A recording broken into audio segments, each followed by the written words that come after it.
Hello! Hey everyone, welcome to Here for Beer. My name's Lee. I'm the Hulk of this Marvel family. My name's Jason. I'm the Moon Knight of this Marvel family. How obscure. All right. What are we talking about today, Jason? The modern Moon Knight, not the classic Moon Knight. Modern, not classic. We're talking about beer. I think that's always what we talk about, huh? But more specifically, We're talking about beer, and where does it start? Where does modern beer start? that's what I was going to say. Where What's does the modern reason for us craft to talk start? about beer? The first modern microbrewery. Hell yeah! Luckily, it's local. It's around here, huh? Okay, yeah. It's Anchor Brewing. It's Anchor Yes. Brewing Company. And what do we say about Anchor? I mean, really, it wasn't anything special when it started. No, but I'm sure they were in the area, hundreds of microbreweries or breweries that none of them were that special. San Francisco Bay Area, Especially Gold Rush considering time. Gold Rush, right? You couldn't get ice, there was no refrigeration. It was rough and wild. But that's where they also started their first commercial version of a recipe for making beer.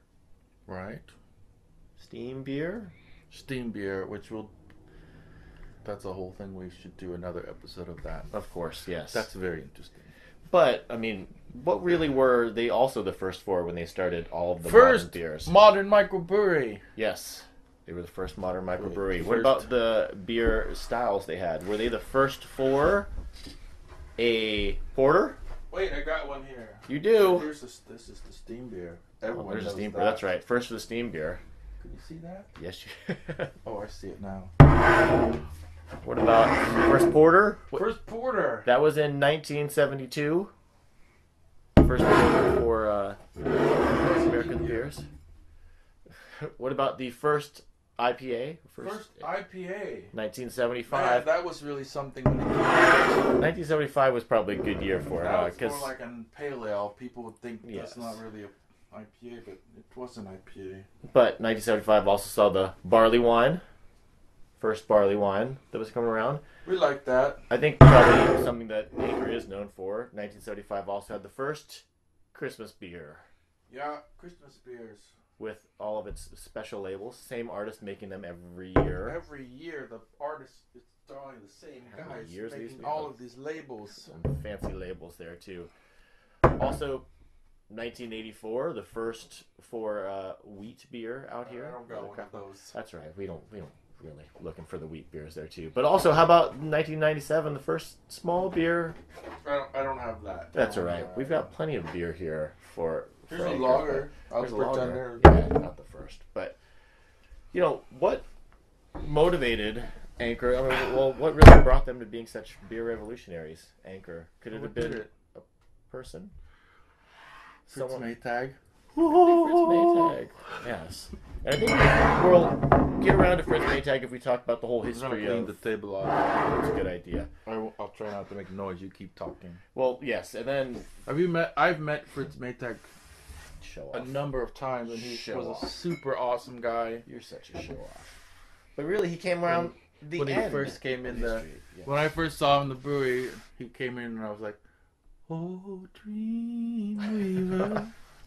You know, that should have been the theme to the tour when we took a tour of the brewery. We did take a tour of the brewery. We'll show some photos of that as well. But the whole history of Anchor, again, started this one out. rather Drink it. unspectacularly. Yes, we should drink some of these beers. You have a porter. I think I'm going to go with the barley wine for my selection. Why don't you drink a cold one? Oh, that's right. We'll take a cold one.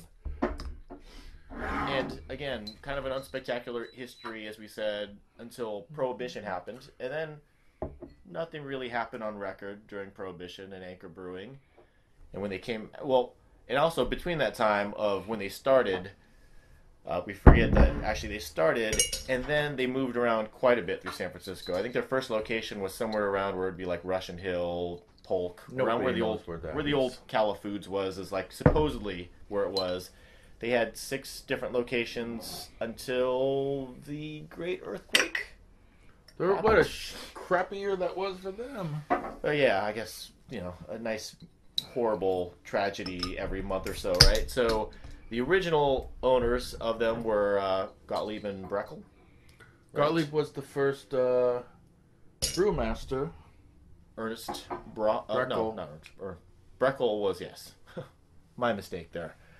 And That was in 1849. yes.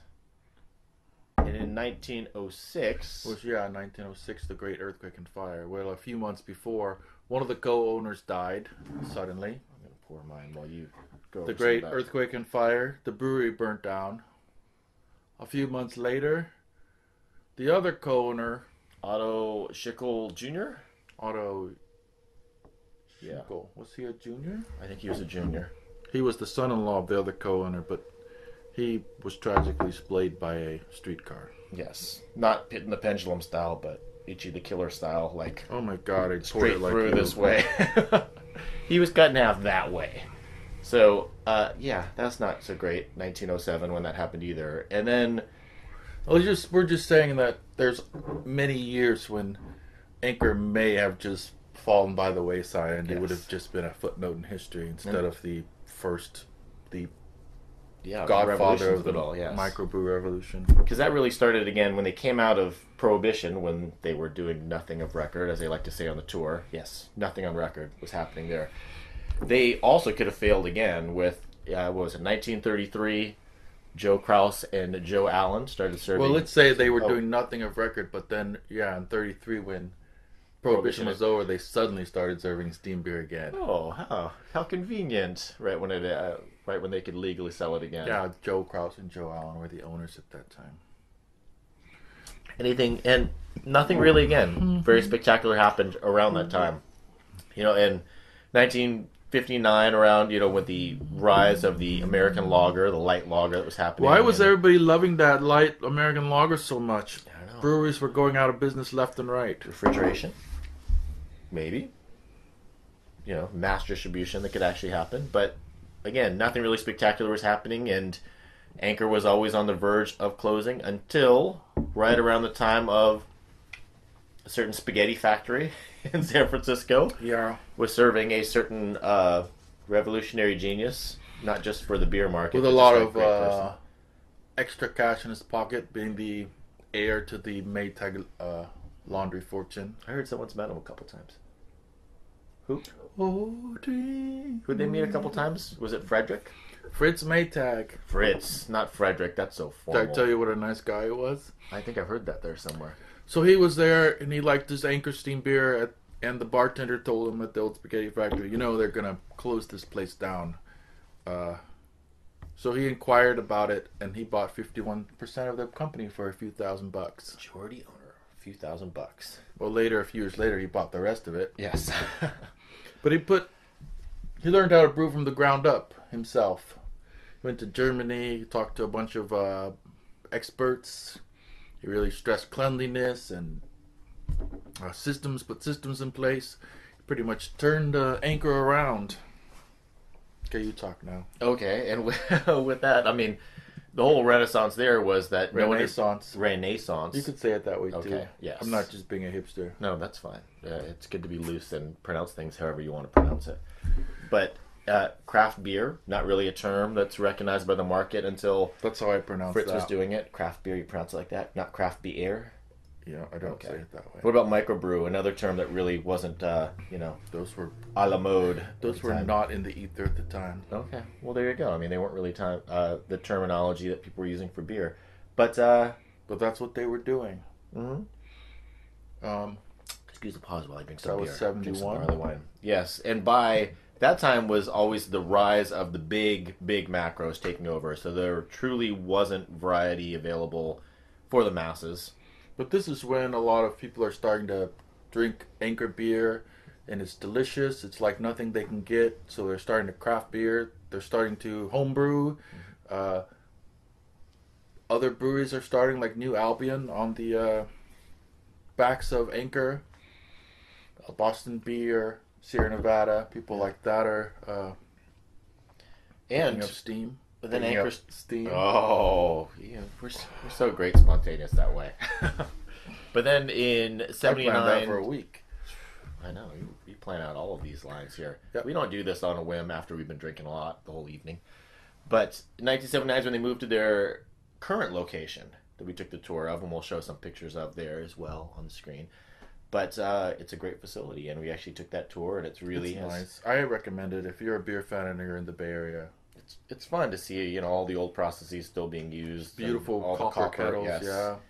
And maybe there'll be a 360 video of us drinking while we're there. But happen. Yes, but it was a real revolution and revolutionary idea of what was happening with Fritz Maytag. Fritz was the George Washington of craft beer. Yes, very much so, and that's why Anchor is so important. And sadly, in 2010, now obviously craft beer got huge around that time, from the late 90s all the way into the 2000s. Everyone's really adopting the idea of craft beer and having that flavor and diversity for all the beers. So in 2010, sad note, Fritz decided to leave the business. And who did he sell it to? He sold it to some investors and consultants in the alcohol business called the Griffith Group, who were just in the North Bay. They're a local group, not very big. And they've really taken it from there. I mean, now they've got they're sponsors of all the local teams, like the Giants, Warriors currently. They've got a lot of branded stuff. They're trying... instead of the core beers that they always had, like the 5 major beers, now they're coming out with a lot of different things. Master Series, for example. Orange Splash, other ones like that. Right. Well, and they're also expanding the idea of, obviously, where they have like restaurants and beer gardens and stuff like that. There is a beer garden for Anchor adjacent to AT&T Park, where the San Francisco Giants play. Who? San Francisco Giants. Is that a baseball team? They are a baseball team. Pretty damn good, I've heard, too. Right. It's Okay. nice. Well, and that's really the thing is Anchor, I think everyone who's doing craft brews. Yeah, I would like to say that when I lived in Chicago, there were a number of beer bars there that left the tap handle for Anchor, just out of respect. And that's the thing is... And I think I've been to bars around the country where a lot of them have an Anchor handle. And that's why they deserve the respect. I think that's why we're doing that, is to try and explain that if people are looking at Anchor and wondering, why are they so special? Because the beer you're drinking probably now wouldn't have happened if it wasn't for Anchor. And I was in Fritz Reno Maytag. not long ago at a beer bar there. They make some great beers. And somebody from Florida was sitting next to me talking about how he's been to all these beer places around the country and he'd never heard of Anchor before. And I was just like, you don't know what the hell you're talking about. Like, this is where this conversation stops. If you don't know about the history of this basic history of craft beer. And now we get to share it with you guys on Here for Beer. So hopefully you've enjoyed this story. Yes, with my barley wine. How is it? You've had your porter. Well, I love my barley wines. Yeah, and So, that's a good example. It is, yes, pure and fine for a barley wine. Even And I in think this the strong porter beer is like their that. best, the Anchor's best beer. Overall. Yeah, like the steam beer is iconic, of course, but I Yeah, think it's this is a steam great beer. example of porter.